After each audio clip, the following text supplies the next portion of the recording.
Today I am playing the Stanley Parable. All of his co-workers were gone. What could it mean? Stanley decided to go to the meeting room. Perhaps he had simply missed a memo. And, okay, today we are doing another one of the endings. When Stanley came to a set of 2 open doors, he entered the door on his left. This was not the correct way to the meeting room, and Stanley knew it perfectly well. Perhaps he wanted to stop by the employee lounge first, just to admire it. Ah, yes, truly a room worth admiring. But eager to get back to business, Stanley took the first open door on his left. Okay. Stanley was so bad at following directions, it's incredible he wasn't fired years ago. Okay, let's go. Look, Stanley, I think perhaps we've gotten off on the wrong foot here. Nope. I'm not your enemy, really. I don't have feet. I realize that investing your trust in someone else can be difficult, but the fact is that the story has been about nothing but you all this time. Yeah, I don't give a There's crap. someone you've been neglecting, Stanley. Who? Someone you've forgotten about. Please, stop trying to make every decision by yourself. Now, Nope. I'm not asking for me, I'm asking for her. Who's her? This is it, Stanley. Your chance to redeem yourself. To put your work aside. Screw To you. let her back into your life. She's been waiting. That's her, Stanley. You need to be the one to do this, to reach out to her. If you can truly place your faith in another, then pick up the phone. Fuck your shit, narrator. As Stanley picked up the phone, a white light engulfed him, filling him not just with radiance, but with hope. Hope for a life reunited one... Wait. Oh, goodness. Stanley, did you just unplug the phone? Yep. No, that wasn't supposed to be a choice. How did you do that? You actually chose incorrectly? I didn't even know that was possible. Let me double check. Well, it is.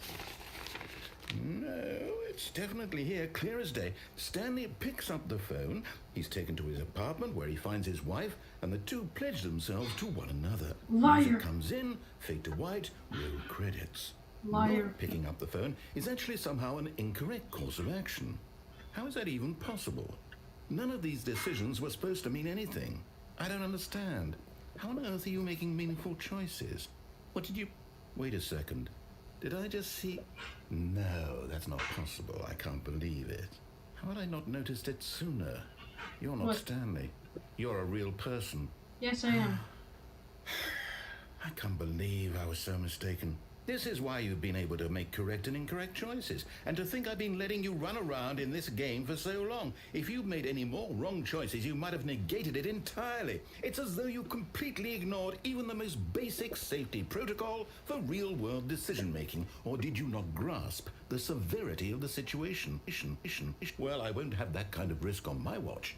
I'm going to stop the game for a moment so we can educate you properly on safe decision-making in the real world. What? Please observe this helpful instructional video. What? Choice. It's the best part of being a real person. But if used incorrectly, can also be the most dangerous. For example, in this scenario, a hypothetical real person named Stephen has a choice. He could spend years helping improve the quality of life for citizens of impoverished third world nations. Or he could systematically set fire to every orphan living in a 30-kilometer radius of his house. Which choice would you make? Remember that unlike here, the real world makes sense, and at no time should you make a choice that does not conform to rational logic.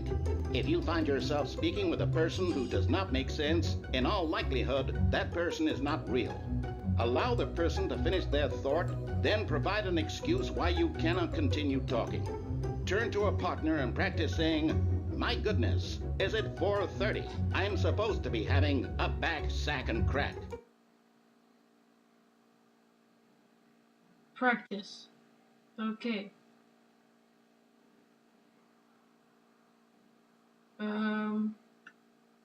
What am I supposed to do? Okay. Excellent. Making choices on a regular basis is the best part to a healthy decision-making process. Most medical professionals recommend making at least 8 choices per day. Do you make more than 8? Less? A lot. And finally, if you begin to wonder if your choices are actually meaningful and whether you'll ever make a significant contribution to the world, just remember that in the vast infiniteness of space, your thoughts and problems are materially insignificant, and the feeling should subside. At this time, your instructor will guide you in an exercise to test and reinforce the material covered in this video. Okay. Welcome back. What the? You may have noticed that this room has begun to deteriorate as a result of narrative contradiction. Danger But not to everywhere. worry. Now that you're properly informed on good decision-making, we're going to revisit a choice you made just a few minutes ago and see what the correct thing to do would have been. This way, please. Okay, yes, Mr. Narrator. Finally, I like you knowing that I am a real person. Oh, I can jump off. Now that we know your choices are meaningful, we can't have you jumping off the platform and dying. Imagine the main character dying senselessly halfway through the story. That story would make no sense at all. We just need to get you home as soon as possible before the narrative contradiction gets any worse. Unfortunately, it seems this place is not well equipped to deal with reality. So you'll let Stanley die, but not a regular person. You're bad, Narrator. You're just a poor Stanley. Okay, going back, and the room. Almost there. You'll take the door on the left, back to the correct ending, the story will have resolution once again, and you'll be home free in the real world. Okay. Now remember, all you need to do is behave exactly as Stanley would. That means choosing responsibly and always putting the story first. I'm quite sure you'll be up to the task. Just follow my lead and you'll be fine. Okay. All right. When Stanley came to a set of 2 open doors, he entered the door on his left. Okay, left. No! Why did you do that? Quickly, hurry back in the other direction. Perhaps we're not too late. Okay.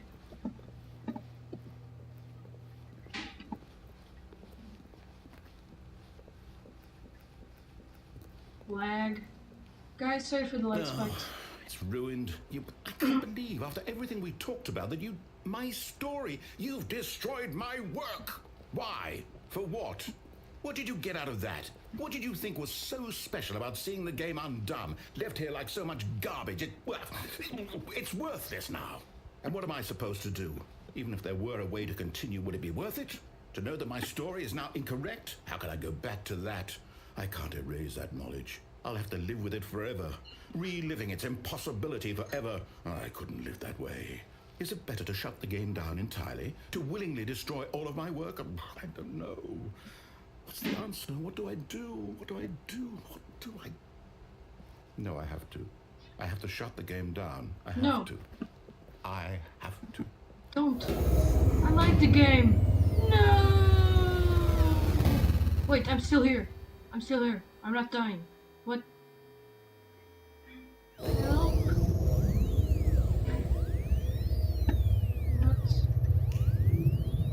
What? Oh, I'm here. I'm still here. Me here too. in this pile of rubbish. With you. You, who thought you were so clever. Now look where we are. My entire game is destroyed. It was the only thing in the world that was mine, and you've run it into the ground. What, did you think that would be funny? You just had to see? Didn't I impress upon you how important it was to be like Stanley? He actually knows how to do what I tell him to. He understands that if I say to do something, there's a damn good reason for it. That thought hadn't even occurred to you, had it? Nope. That there's a world outside of you? Actually, You're a child. screw you. I'm not a child. Oh, my story. If you'd just gone through the door on the left, you would have seen it. There was a whole underground facility. You would have destroyed it and been victorious. It would have been so perfect. I worked so hard on it. I tried so hard. Oh, what? Is behave exactly as Stanley would. That means choosing responsibly and always putting the story first. I'm quite sure you'll be up to the task. Just follow my lead and you'll be fine. All right. Okay. When Stanley came to a set of 2 open doors, he entered the door on his left. Okay, this time I'm gonna go left. Okay. Lag. Yet there was not a single person here either. Feeling a wave of disbelief, Stanley decided to go up to his boss's office, hoping he might find an answer there. Oh, can't open the broom closet. Coming to a staircase, Stanley walked upstairs to his boss's office. Also can't go downstairs. What the? Stepping inside his manager's office, Stanley was once again stunned to discover not an indication of any human life. Shocked, unraveled, Stanley wondered in disbelief who orchestrated this, until he saw the door with a voice receiver next to it. Surely behind this door lay all the answers to his questions. And beyond all probability, he knew the passcode. He had seen it on his boss's computer just last week. Night Shark 115. Was this the code to open the door? Would it still work? There was only one way to find out. Stanley had been trained never to speak up, but now he would draw from within himself the courage to face the unknown. He drew a sharp breath and then spoke the code. Night Shark 115. Night Shark 115. What? Night Shark 115. Stanley spoke the code. Night Shark 115. He spoke it into the receiver, right there on the wall. Night Shark 115. Fuck you, receiver. I'm sorry, is there a problem? You didn't mishear me, did you? Stanley Please can't speak. speak the code into the receiver. Otherwise we can't get on with the story. This is a crucial step. Stanley does not speak. Moron. Okay, fine. You're not going to do it. But you know what? I'm the It's most pretty expensive humiliating to boss. bring you this far, only for you to suddenly decide you have better things to do. I asked you for this No. one single thing, for your respect. The kind of respect Stanley shows for his choices. He knows what it means to take a story seriously. No. If you didn't want to see what I had to show you, then why did you come here? You had a choice, you know. You could have gone through the door on the right. You could have done whatever the hell you wanted over there. Why did you come this way? Wait, speak. Say something to me. Explain yourself, you coward. What? When Stanley came to a set of 2 open doors, he entered the door on his left. It's me. Oh my god. This is how Stanley looks like. Stanley? Hello? Are you... Is everything okay? Stanley? Stanley, please. I need you to make a choice. What? I need you to walk through the door. The end. Are you listening to me? Thank you for playing this Can you song. hear me? Is everything all right? Stanley! Stanley, this is important. No! The story needs you. It needs you to make a decision. It cannot exist without you. Do you understand me? Whatever choice you make is just fine. They're both correct. You cannot be wrong here. We can work together. I'll What? accept whatever you do. I simply need you to take that step forward, please. Choose. Do something. Anything. This is more important than you can ever know. I need this. The story needs it. So, you hear me? Are you there? Are you listening to this? Stanley, are you there? Okay. It's okay, I can wait. You need time to decide. Time to make sure your choice is correct. That is the best choice. That's all right. I'll wait for you to decide what's the right thing to do. Take as much time as you need.